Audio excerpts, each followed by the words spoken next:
Hey guys, it's Rod with Civil Advantage Firearms Training. Okay, I've got an update for you.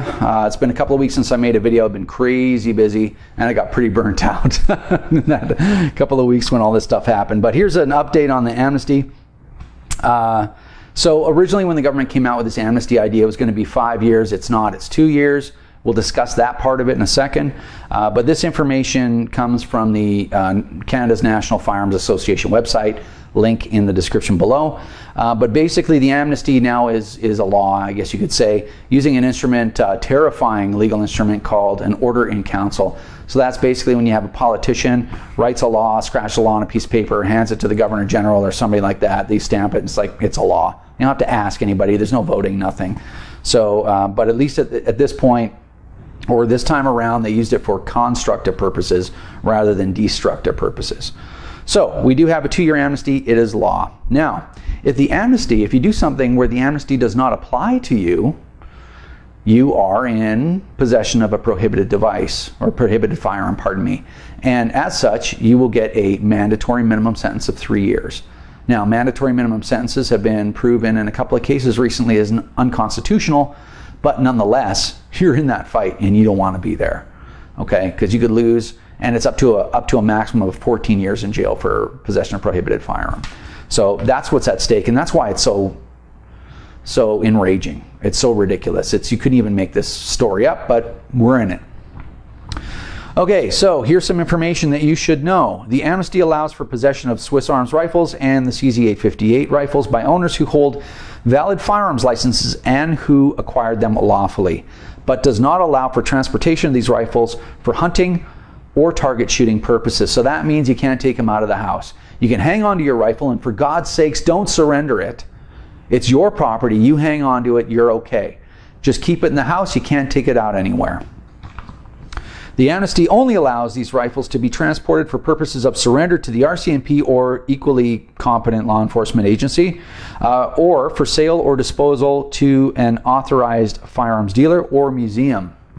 So those are the only places you can be on your way to with these rifles. You can't go out to the bush to shoot them, or the amnesty won't protect you, and you'll do 3 years minimum. Of course, you deserve it, filthy criminal. All right, so transfers of restricted Swiss Arms or 858 rifles between firearms license holders are being refused at this time. So even if you had a restricted version, short-barreled or whatever, for where you have a registration certificate for the firearm, you can't transfer it to anybody right now. It is unlawful to sell or transfer affected non-restricted Swiss Arms or CZ858 rifles to another firearms license holder at this time, so you can't lawfully sell it. Now, how would they even know that you have it? We know for a fact, you know, in quotation marks, that the RCMP has a functioning copy of the firearms registry, which is absolutely illegal, against legislation, but whatever. They've got it, they're not giving it up. So they sort of have an idea where some of these rifles are, but legally they're not supposed to go, yeah, I know you have it because I got a functioning copy of the registry. Nonetheless, they kind of have an idea where these rifles are, but how would they know you didn't sell it before the amnesty, before they became prohibited? I don't know. But just don't mess around, guys, because this is not a fight you want to be in. It would be wildly expensive, and you know what? You know better, and nobody's going to help you. Okay, it'll cost you 30 grand to get out of that situation. So just do what you're supposed to do, which is the NFA advises that owners of these rifles store them at home according to the regulation and don't attempt to use them for hunting or target shooting purposes until they get the mess sorted out, basically. So let me help you out and give you a quick review. Storing restricted and prohibited firearms are the same. So what? You have two choices. And what are they? One is you make sure the firearm is unloaded, you put it in a safe. Ammunition in the safe is okay, lock the safe. What's a safe? A safe is a gun safe, something that's commonly sold in a store as a gun safe, right? For the secure storage of restricted or prohibited firearms. Also, a gun locker is considered a safe. We've debated about this. Just make sure that you have the firearm in there, it's unloaded. Even put a secure locking device on it if you want to exceed the law, and then you'll be totally fine. Make sure the safe is locked. It has to be securely locked and difficult to break into.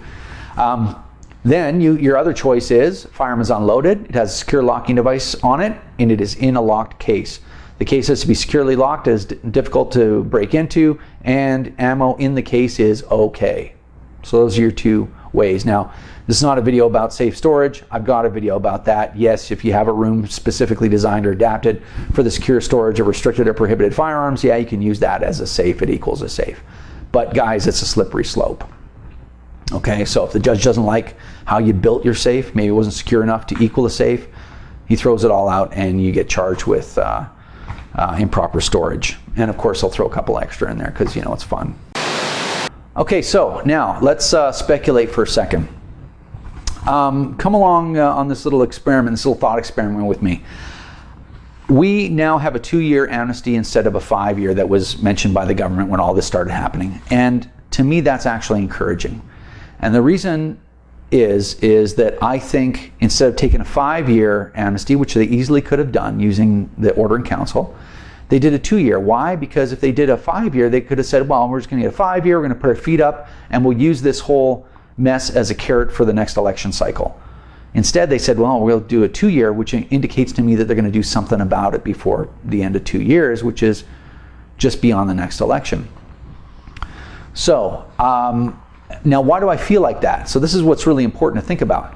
When the long gun registry was ended, the new legislation or the changes to the Firearms Act and the Criminal Code, they received royal assent and they became law.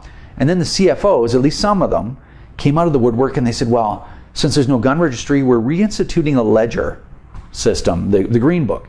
And the firearm retailer said, why? You can't do that. That wasn't part of the legislation, right? And they're like, well, we don't care because we have all this authority that was entrusted to us and we're going to use it to extort you. I've been thinking all weekend about this and I just don't like it. So I'm going to make it my own law. And I don't care whether it's legal or not. And if you don't follow it, I'll destroy you and your business. Okay, so some of the most despicable behavior you could ever imagine a human being ever committing. Like just ridiculous. I mean, some of these people are truly sadistic, evil people. So nonetheless, there wasn't a peep from the conservative government. Nothing, not a word. And then everybody started to be like, okay, well, I knew we were going to get screwed. They were never going to do do away with the registry in the first place. I knew it was a big lie. And I got to admit, I kind of was like that. So on the forums, this was sort of what was going on. And for 2 months, there wasn't a word. And everybody's like, oh, I knew I knew it was too good to be true. And after 2 months, all of a sudden, Vic Taves, who was the Minister of Public Safety at the time, comes out with a regulation, a change to the regulation or an additional regulation to make it illegal to record any information on the transfer of a non-restricted firearm. Not the PAL number, not your name, not your address, not the serial number of the firearm, nothing. It's illegal. And they didn't make a big deal about it. They just went bloop, up on the radar it came, and that was it. So now, I'm not going to get too optimistic, but I'm mildly optimistic that within 2 months we will see the changes coming that we need. And it's not even that what we want, it's just all the firearm community wants is for people to stop assaulting us because there isn't any crime. We haven't done anything. We've compromised the entire way. Oh, you want me to get a license? No problem. You want me to pay fees? No problem. You want me to register every firearm? No problem. You want me to have a whole bunch of unnecessary paperwork just to drive my gun to the range? No problem. Everything that they've asked, we've done. Everything. We've done it. And now they've come and done this. So, first thing is I think that there are changes coming, but I think they shouldn't be more than 2 months. Next thing, we need to keep up the pressure. If your MP hasn't responded to you, give them a call and ask them why you haven't responded to me.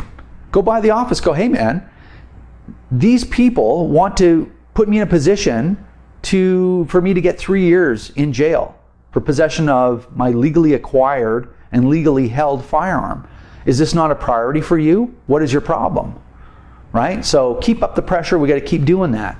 But here's the thing. If we haven't seen action, real change within 2 months, and this is just my opinion, 3 words: scorched earth politics. Okay? It's a little phrase that I'm going to explain in more detail in 2 months. That's what we're going to engage in. Scorched earth politics. So anyway, I think you understand what I mean by no compromise this time. I agree with the NFA. For God's sakes, guys, if you're not a member of the NFA, it's $35.